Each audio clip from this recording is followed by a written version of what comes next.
hear stories of neurodivergence, yet you can't find the ones that speak to your life. Utopia the campaign aims to platform the voices of neurodivergence across different communities and life circumstances, so we find the words to get the support we need. Join me, Samantha Hugh, Director of ADHD Girls, as I uncover hidden stories of neurodivergence that come from a few, but speak to so many parts of our lives.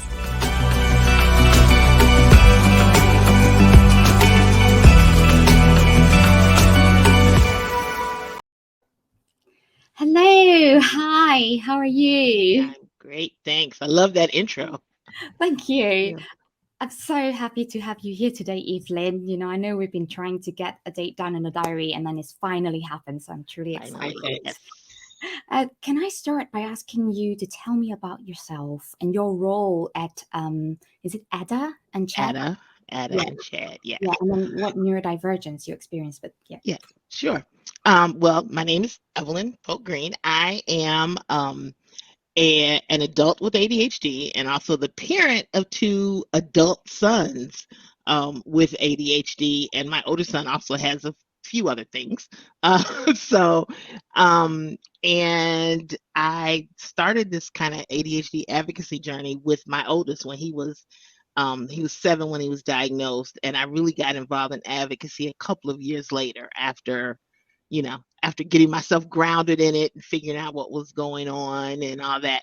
I learned that I had ADHD through him when he was diagnosed. Is how as we were going through the questionnaires and talking to the doctors, I realized, oh my gosh, this is me. This is what was going on with me growing up, which was tremendously helpful for me because, as first of all, a woman, a girl, and a Black girl, that when I was growing up, there was no such thing as ADHD for us. It just didn't happen.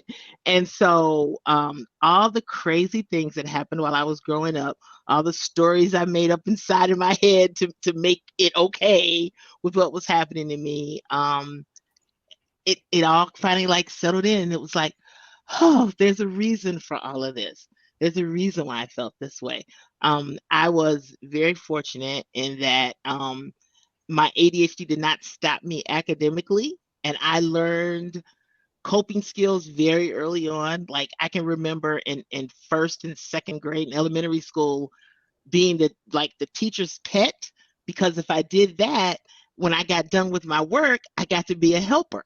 And so I would quickly get through my work because there was no way I was going to be able to just sit at a seat all day long. And so this way I got to get up and wash the boards and, run errands and help grade papers and do different things. Now, of course, I didn't know then it was a coping skill. I didn't realize that till years and years later.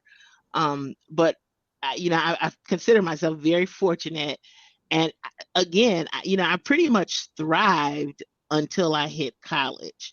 I can, I remember all of my report cards all said either she talks too much or she would just concentrate or all the things that we typically hear on an ADHD report card.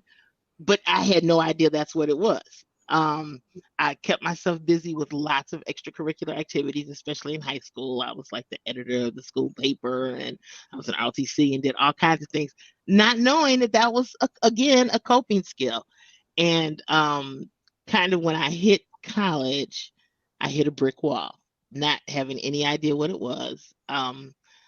So I think, well, I know that that was the first time I really encountered like depression because I couldn't figure out, talk about imposter syndrome. I couldn't figure out how I got into this prestigious school, on a partial scholarship, and then was a complete failure once I got there and couldn't figure it out. So I was a mess for a few years. I will say that I was a complete mess for a few years.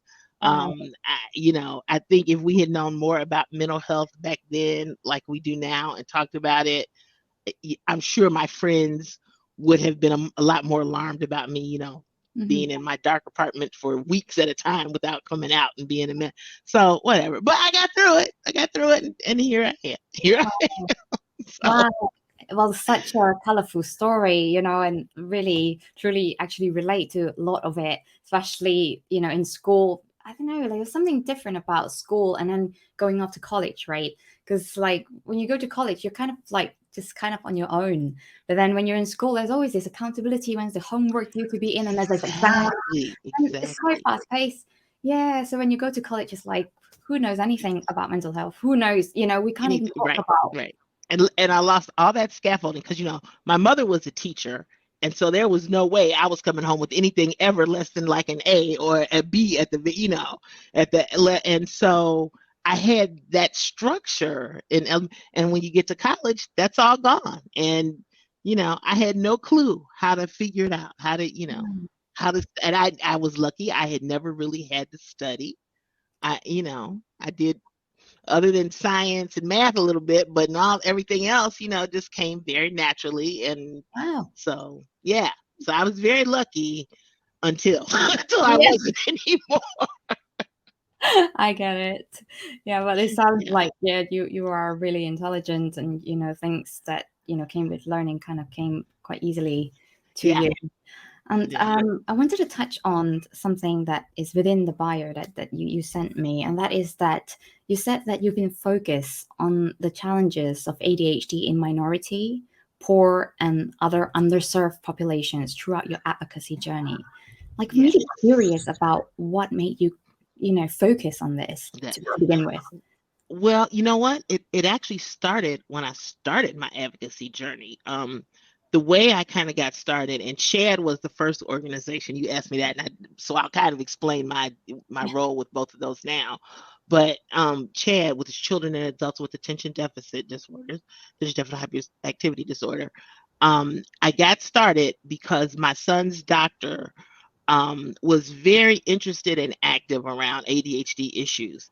And he said to me immediately, I live in Chicago and I live in the city of Chicago.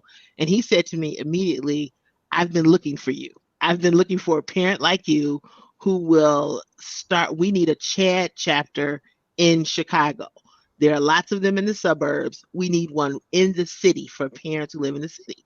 And I was like, okay. Now, he asked me for several years, but like I said, I was kind of on my own journey and I was like, it's hard enough handling this kid. And I had a newborn and, it was like, So when I was finally, ready a couple years later, he finally convinced me because I realized that where was I getting help from? I had joined Chad, but that was kind of long distance and I wasn't going to the other chapters. So one of the things that happens, this is kind of a long story. One of the things that happens, or that happened back then, was you had to go to, if there were other Chad chapters in your vicinity, you kind of needed to opening a new chapter with them because they didn't want chapters competing for membership and that kind of thing. So I called the suburban chapter that was closest to me, and what she said to me was, well, um, kids in the city don't have ADHD. They have behavior and emotional problems. You should come join our chapter. And I was like, what did you say? What, huh? And I was floored. So I was done. I was done with Chad. I was like, nope, I'm not doing any of this. These folks are racist for, coming out the gate. I'm just not even, because, of course, well, you may not know, but in the US, city kids or urban is it's a dog whistle for black. So in other words, she was saying, those black kids don't have ADHD. And that really was kind of the mindset back then. I mean, it was 30 years ago, a little less than 30, 25, 30 years ago. And so that really was kind of like, black kids weren't diagnosed with ADHD. They were diagnosed with behavior and emotional problems. And so it took me a little while to get over it. And the doctor kept saying, see, this is why we need the chapter in Chicago. And I kept saying, I don't want any parts of those people. He convinced me. So anyway, that was my introduction to ADHD advocacy. So needless to say, my since 25, 30-year career in ADHD advocacy has been focused on those communities just because things unfortunately have not changed that much Oh, in wow. that area. I mean, I shouldn't be that negative about it because they have changed in some ways. I mean, there are lots of I have a good friend now who is an ADHD adult, Renee Brooks, who runs Black Girl Lost Keys. I don't know if you've heard of it, but it's a blog, and she's got a podcast now. So, when I started, there was no way that something like that would have worked, because we didn't acknowledge girls had ADHD, let alone Black girls had ADHD. So there was no way that something like that. So things have gotten better, but it's still, I mean, she and I talk all the time. There's still so much stigma. There's stigma within our community. There's like an internal kind of stigma, as well as all that we have to deal with externally and outside of the community. So there Yeah. you go.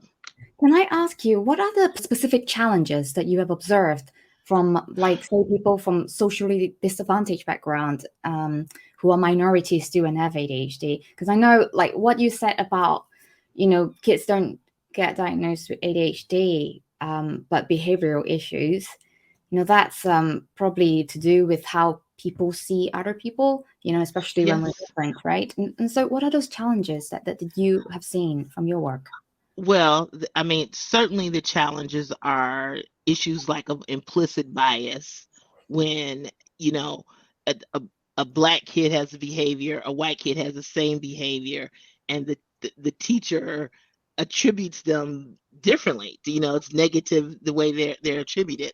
And, we see that now. I'm an educator by profession, and so I do all kinds of trainings around that and how that works in a classroom. So that is still there. And that was one of the reasons then. That has gotten better. But then there's also, I talked about there being internal stigma.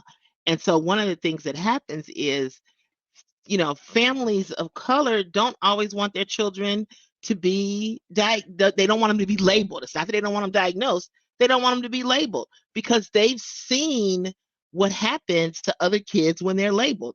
You get put in special ed, you never come out. And the programming is never as robust and as good. So if your child you thought was on a college track, you're scared to death to have them labeled as anything, because likely, or not, they may end up in a situation where they're not going to get the best education possible. And so that's one of the fears. I think there's also a fear in the community of kind of like, we've got enough stuff against us. We've got enough battles to face. We don't need this one too. We're getting better in Black community and other communities of color about, not hiding Bruno from Encanto, but that about letting Uncle Bruno out of the closet and finally admitting that, there's stuff going on. But it's still, I think, it's difficult to kind of like air that. You don't want to air the dirty laundry, and to make things so. Those are just two quick things that I can think of that are, They are very, like, astute, like, observations, and obviously you've had this real life experience, but I've also heard of that happening from the people I've connected with. That there's this person I know, and he's very successful now in the film industry, and his parents had actually hid his label from him even. And so yes, he grew up not knowing any different, and then yes. just finding his own way Oh, because he actually struggled. I can remember when my youngest son, who was not diagnosed till he was in high school. And that's a whole nother story about me feeling like a terrible mother, not recognizing signs in him when I had been doing all this advocacy work for so long. But he, he was not diagnosed till he was in high school. But I remember once he was diagnosed, and he was on meds and he was doing, 1,000% better. And I remember him coming to me, and one of his good friends had been diagnosed as a kid, but his parents wouldn't let him take the meds. And he was like, Mom, do you think you could talk to Will's parents? Because maybe now they'll let him get on meds, because I know he'd do so much better. He's struggling, and I think it's because of his ADHD. And I'm sure that, that was just one story of many, and a kid that my son knew. But yes, I have heard that before. It's not, and I hear it a lot in communities of color, of folks just, things like, and I don't want to sound like I am being critical of these families, because I'm not. I get it. there, we have enough reasons to be suspicious with all of the medical kind of historical medical malpractice really that has happened in our community. I understand why you're afraid of things like that. I remember, parents saying to me, "No way, I'm putting my kids on those medications. It's genocide. They're just trying to kill our kids." My answer to that is, do you know how many white kids are on ADHD meds? I don't think so, because they're not trying to kill their own kids. So but I mean, that's where we go to because we're suspicious of those kind of things, and with good reason. And with good reason. Yes, So.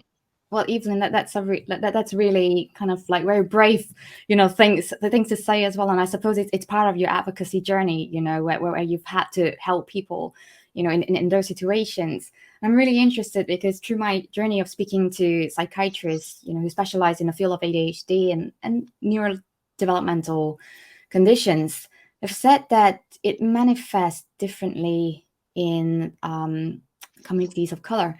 And that is like, instead of the things that about anxiety, okay, we do experience that, but a lot of it, because we don't know about mental health challenges as much, like it kind of manifests as like pain in your body, and kind of, yeah, chest pain and tummy aches Yes. and things like. Is it like, did you like witness that, or any other ways of how ADHD could manifest Yeah. differently in minority groups? Yeah, I do. You know what? I had not really associated. Thank you for saying that, because I had not really associated that kind of like physical pain, but definitely that, especially with mental, depression and anxiety and all those things that often accompany ADHD. But there are also other kind of cultural things that go with it. Um, I, you know, I I have really good friends who are white. One very good, I'd say she's my best friend. And our kids kind of grew up together, like that we call each other, kids call each other mom and that kind of thing. And so she has two kids also with ADHD. They're similar in ages. And so, her kids have stayed with me, my kids have stayed with her. And she actually took my kids one summer. I was going through a difficult issue with my ex-husband, and she kind of gave me some respite care and had my kids for several weeks over the summer. And she, I remember her being so angry at the way my kids were treated. Like, if they went to a store, how my boys got followed around and hers didn't. And I was like, that's why my children act differently than yours. And you talk about them being well behaved, and it's not being well behaved. I've had this conversation with them from day one, that the talk about being black, especially a black boy, and you have to figure out a way to control those impulses. I understand that your ADHD kind of makes you want to let it out, but you cannot, because it could get you dead. Whereas and so, we see like her kids might have a tantrum, might fall out and have a tantrum, and my kids would look and go, what are they doing? We would never do that. And so, people laugh at me when I tell stories like that, but there is a cultural, because of that, there's, a basic cultural difference. I think, again, because of that, that idea of, we don't air our dirty laundry. So we don't necessarily talk about what it is. And so it people our children, and then as adults, we're confused about what is wrong with us. And we think that, it's a lot of negative self-talk. And so we don't achieve as much, I think, is part of it, because we don't think we can, and we don't get the help that we think that we need for things. And so I think it manifests itself differently in that way as well, and how we deal with it, and whether or not we get help. I'm glad to see that more and more we're recognizing it, especially in the African American and Hispanic communities. We're recognizing that mental health is a thing, and that we need to deal with it, and it's nothing to be ashamed of. But we're not there yet, and I still see um uh, some of that kind of holding back, and not not getting the help we need that would make us successful, and make all that negative self-talk and that self-fulfilling prophecy, because I do believe that that happens as well and make some of that go away. So Wow, that's really moving actually, and sad in some ways to think yeah, that, and you were saying before that even before, taking into account of ADHD, there is already a layer of oppression that is caused by the way, we present ourselves just from being born, yeah, and yeah, it's tough, right? Living like that and actually, going into a society where other people don't know that they've had the privilege and we've had to try that much harder, right, right, right? right. And in the work you do, the advocacy work, what type of setting do people need your help the most? Um, well, it's kind of funny because a lot of the advocacy work I did for so long was as a board member and president with Chad and then Ada. And so that's a different kind of advocacy work. That's talking to, about policy kind of changes and talking to legislators and that kind of thing, and not only very occasionally being able to work one-on-one with the family or something like that. So now that I'm kind of like on the sidelines from that, I mean, I still do some work, a lot of work with Ada, but I'm not front and center. I do get more phone calls and people do refer me more. So it may be help in with an IEP meeting, with helping families advocate with their schools about what's going on. I recently, a young man was going to get kicked out of a high school, because of some things that happened that they were not willing to acknowledge, because they were not treating his ADHD properly. It wouldn't have happened had they been giving him, the accommodations and modifications and supports that he needed. And so I had to sit in kind of on his meeting where they were going to expel him, and talk about my expertise and what happens and why that would not have been a good thing, and why his family would have been justified in suing the school district if they proceeded in going on. So those kind of, one-on-one, or even when, talking about placement after a diagnosis has been made, a school diagnosis, and talking about placement, and no, this child does not need to be in a self-contained classroom. They need to be with their peers, and here are the supports, because often teachers and schools have no clue of the simple things they can do so that children with ADHD and other disabilities can be included. And my work actually, personal to me, is the ADHD work, but my job incorporates advocating for inclusion of kids of all disabilities within, general ed settings. And so, when I'm able to do it for a child with ADHD, then it just makes me that much happier. But yeah, it's helping teachers in schools figure out what they can do to include a child, and to really include them, to not just, there's inclusion and then there's belonging. And we want these kids to really belong and to be members of a classroom. So yeah. That's really great. Like I was going to ask you, what are the strategies that you use, to get these effective results? But what you're saying about, telling them that it's not a good idea to expel this person, and also what could happen if you do, and they will sue you. It's probably the most effective strategy. It's so Right. unfortunately that we have to use kind of those tough guy whatever strategies and methods, when let's just do the right thing. How about that? How about we just do the right thing for kids and families? Yeah, well, no, exactly. And I think that a lot of the time, the people who are there to talk to you don't actually hold that much power in the way things are run. And they are just like the minions in the Yeah, they system. are. They are. Oftentimes they are. Mm, Oftentimes they are. I've had, teachers that wanted to be helpful and were held back by, administration, or being told that, don't say that because then we'll have to offer it, and that, which is ridiculous. The other thing that I find more and more is advocating for adults, which is great for me because now, nice. I'm in the adult world more than I'm with my work. I'm still working with kids, but the rest of my life is in the adult world.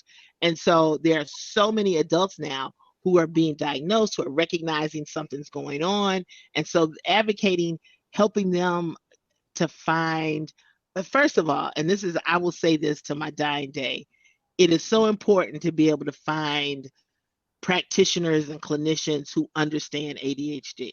Because if they don't, they're not going to get it. And I know so many people who have been, initially misdiagnosed with depression or anxiety or any number of things, bipolar disorder, because the therapist didn't know and understand ADHD. Thought they did, but really didn't. It's so, it manifests itself in so many ways and so differently, across individuals. And so, just like I know with autism, you often hear people say, if you've met one child with autism, you've met one child with autism. It's the same with ADHD. It doesn't manifest itself the same way for everybody. And so, you know, if you don't have somebody that understands that in the diagnosis and treatment process, then that's real trouble. And so for me, it's very important that folks find people. And if you can find somebody, I consider myself the luckiest girl in America because I found two Black psychiatrists that treated my kids and myself, who were both women, Black psychiatrists with ADHD. So you're talking about getting it. Oh, they got, I never had to explain anything to them. They totally got it.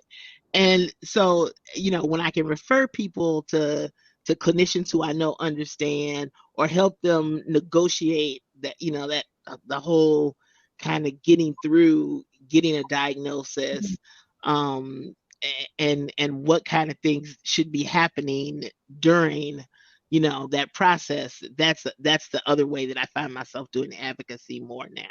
Brilliant. Actually, I want to expand on what you said before about, finding the right psychiatrist for your own children. Because this would interest also healthcare professionals who now know that they need to use a cultural lens to look at, the person in order to get, the right answers to the questions they ask. So what is the type of cultural lens that the psychiatrists who diagnose your children use? Like what kind of examples of things that are different to? Yeah, well, I think, first of all, it's acknowledging that there's going to be a difference. So you need to recognize that what might be, your automatic response or thought about something, you need to stop, take a minute, take a step back and look at it through the lens of whatever that kid's, family, and cultural situation is. And then it's learning as much as you can and acknowledging what you don't know. So, I always say this, and we used to talk about cultural competence. I think we're moving more toward cultural responsiveness now, because in my mind, you can never be competent in another person's culture.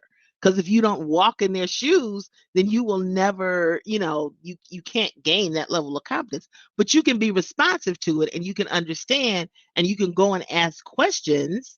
And even just asking the patient, how do you think this affects you culturally? What's the difference? Even that is a start. But I think, it's more than taking a class in diversity. It's having colleagues that you can bounce things off of and say. It's being able to, again, acknowledge what you don't know and to question that and to be able to ask more questions of your patients and their families. And again, going to, having friends and colleagues so you can rely on to ask those questions. I think just acknowledging that you don't know and what you think you might know, and which is hard, I think, for medical professionals, because I think they're trained to be arrogant in many ways and to just kind of, I know it all, I'm the expert. And so to acknowledge that you're not the expert in everything, and sometimes you need to dig a little deeper and ask some more questions to figure out what's going on. And the other solution to that, which is, I guess, pie in the sky, is we need more clinicians of color. We need more doctors and psychiatrists and therapists of color that get the cultural differences. So that's another way I try to advocate, is pushing for more programs that'll get those folks in. Interesting. So yeah, this is really what this podcast is about, really. I mean, want to increase representation, want to improve the number of stories that we hear and this will help across all sections of society. Healthcare is a big part of it, I suppose, to get people diagnosed and get the answers they Yes. need Yeah. to move on. And then obviously at school, then in the workplace, this is people's livelihood. They need to have a job that they can keep, right? And Yes. do you see the principles are kind of similar in terms I of how? do. I absolutely. And people are frightened to death to just like, families often don't want schools to know or won't, allow a child to be labeled. People do not want to disclose in the workplace because they're afraid they'll be targeted, that it'll be used as an excuse to fire them, but then they struggle with so many things and their employer is not aware of it. And if they only knew, then they might be able to put some things in place for them. And I understand that. I understand why you might not, depending on what kind of work environment you're in, it may be better not to disclose. But one of the other things that I advocate for and try to help people do is to figure out what you can do for yourself without maybe disclosing. So what kind of tools can you use? What kind of things can you put in place? Do you have trusted people in the workplace?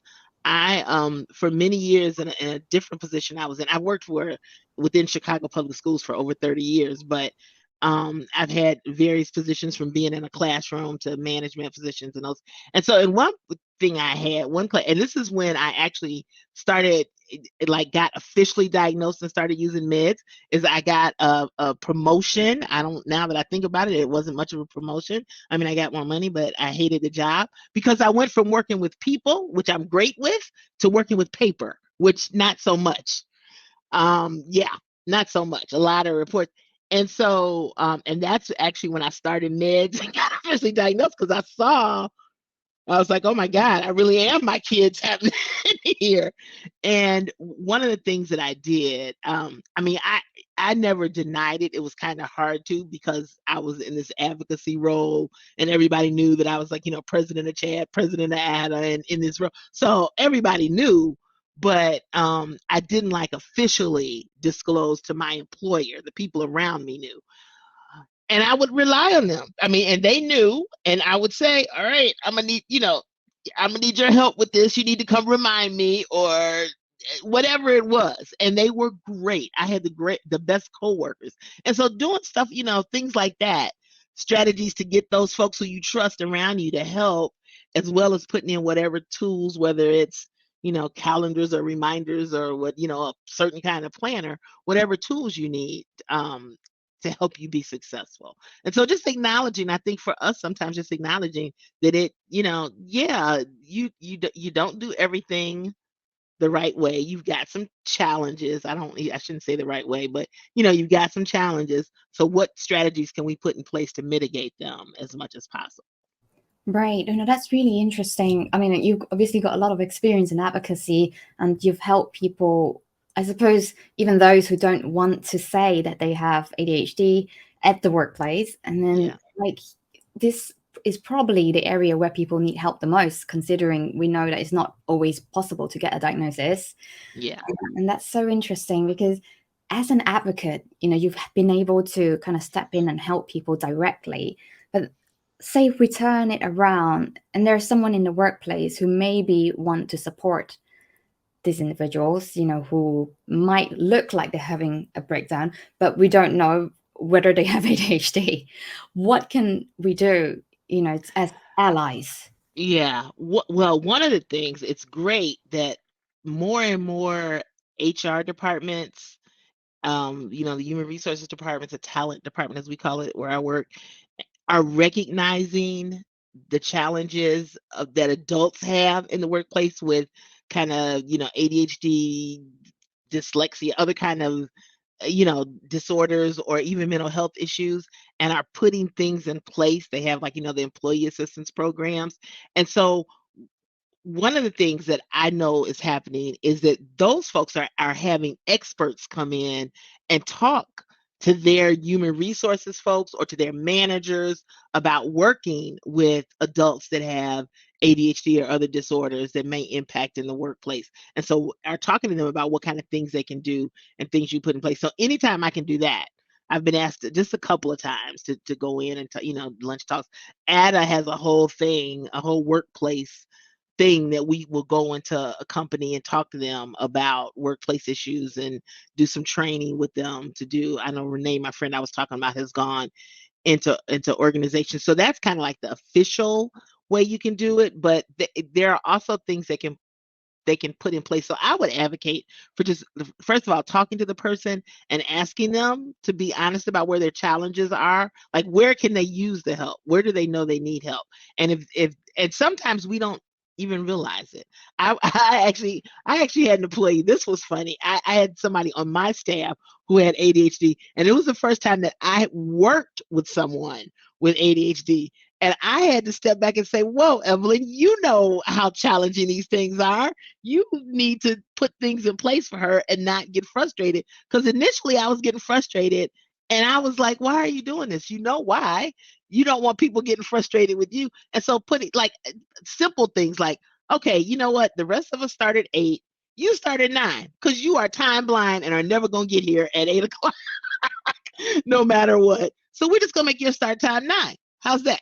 What do you do? And so just putting things like that in place when it doesn't do anything but raise productivity. If people understood how productive folks with ADHD, I mean, I have worked for Chicago Public Schools, like I've given them way more work than they deserve to have, and have worked, till 9 o'clock at night, have gone in on weekends, have done all kinds of things if I feel like it's appreciated and I'm given the supports that I need.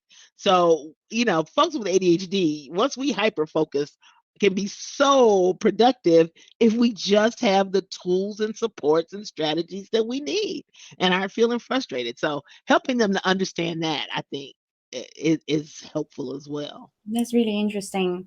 So, like, I agree with you completely, and that's what I would say as well, because in order for someone to actually even come up to and ask for help, they need to feel safe. But what if they're in an environment where no one actually is talking about anything, and there is no knowledge, there's no encounter? Okay, they have to literally be living in a cave, basically, because we're talking about it on social media so much and it's in newspapers. But yeah, what if that happens because this situation exists? Yeah, it does. And it's hard. And again, if they don't have trusted allies in the workplace, not necessarily, like a manager, but even a colleague or friend that they can kind of rely on to help them stay on track or to help, you know, I'm not sure because I can't imagine being in that position. Well, I can because my son has actually been in that position before. And I'm going to say something that's probably going to be controversial, but I'm going to say it anyway. And it's controversial when I say it about families. One of the things that I'm known for saying is, it's hard enough raising a kid with ADHD than raising them with family members who are critical, who don't understand. And so I have removed myself and my kids from folks like that within my family, within our extended family, with no qualms, because I'm like, they have enough stuff going on against them. I'm not going to make them have to fight their own family too, and to have that internal battle. And Mhm. so, it's kind of the same thing. They may need to start looking for a new position because they are never, what's going to happen is they're going to end up, even if they manage to be successful in terms of getting their work done, you know, they are never going to be happy there. So they're never going to be as productive as they should be. Eventually, they're going to start breaking down and start doing things not correctly or doing things that get them in trouble with their supervisors and are going to end up being let go, which is a much worse situation.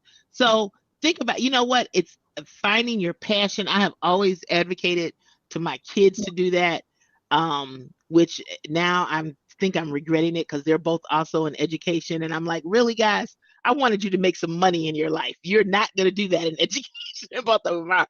But I've always advocated for them to find their passion because that's what's going to make you successful. And it doesn't have to be, look outside the box. It doesn't have to be a 9 to 5 job. Find what you love and figure out a way to make it work. Because as long as you love it, then it's never work, and you're going to be successful in it, and you're Oh, going to find a way to do the things that you need to do. So I'm sure, somebody is cringing out there when we telling folks to quit their jobs, but eventually you're going to either quit or get fired anyway. So yeah, I feel like I'm listening to you and like actually hearing myself because I've been saying the same thing, and it's like I think the more you understand what it's like to live as an ADHD, or the more you know that sometimes you can't force a situation to yeah, be for you, and if it's not the right environment, you can look for another one because we need this environment to yeah, grow, right? yes, absolutely, Yeah. absolutely. Thanks. Is there anything else you'd like to add? Maybe what you're doing now, or any exciting plans? No, now I'm trying to figure out the next chapter. I'm going to be retiring from my job soon in the next few years, next 2 or 3, 4 years. And I'm just trying to figure out what I'm going to do next, what the next chapter is. I'm sure it will somehow be related to ADHD and ADHD advocacy because apparently I can't walk away. As Oh, you many times as never I may have tried, apparently I'll be doing this in some shape or fashion for my know. entire life. But no, I just,